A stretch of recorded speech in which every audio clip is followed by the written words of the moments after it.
together as fools. We are tied together in the single garment of destiny, caught in an inescapable network of mutuality. Whatever affects one directly affects all indirectly. For some strange reason, I can never be what I ought to be until you are what you ought to be. And you can never be what you ought to be until I am what I ought to be.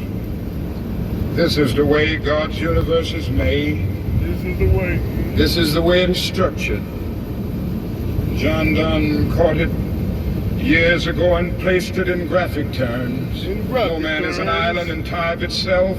Every man is a piece of the continent, a part of the main. And he goes on toward the end to say, any man's death diminishes me because I am involved in mankind. I am involved in mankind. mankind. For whom the bell tolls, it tolls for thee. I have a dream. We must see this, believe this, and live by it.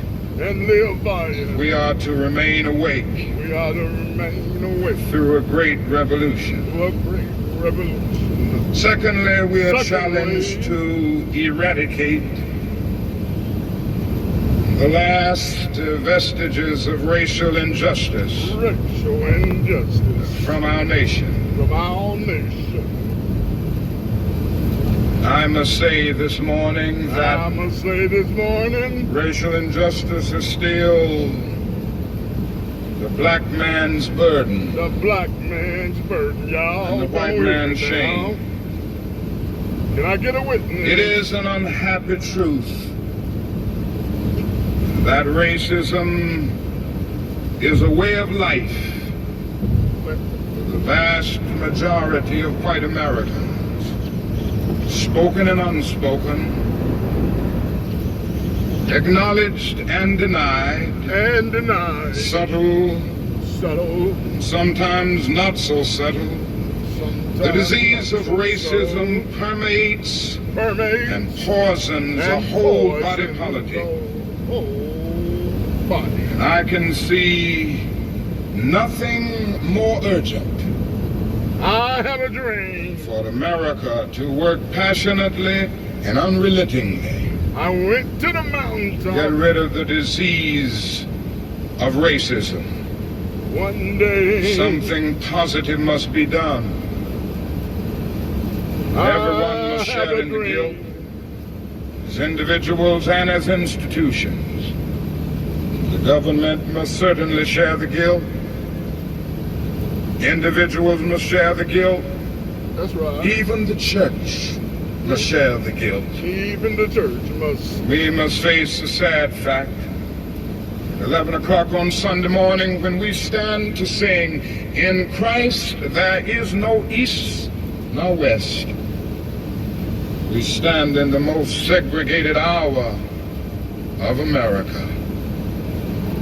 The hour has come for everybody, for all institutions, the public sector and the private sector, to work to get rid of racism. Now, if we're to do it, we must honestly admit certain things and get rid of certain myths that have constantly been disseminated all over our nation. One is the myth of time. It is the notion that only time can solve the problem of racial injustice. And there are those who often sincerely say to the Negro and his allies in the white community, why don't you slow up? Stop pushing things so fast. Only time can solve the problem. If you will just be nice and patient and continue to pray, in 100 or 200 years, the problem will work itself out. That is an answer to that myth. It is that time is neutral. It can be used either constructively or destructively. I'm sorry to say this morning that I'm absolutely convinced that the forces of ill will in our nation, the extreme rightists of our nation. I have a dream. One day, little white kids and little black kids will be able to hold their hands and walk down the street without being water hosed or eaten by the dogs. I have a dream that the black man will be able to work among the white peers and corporate Americas of the world.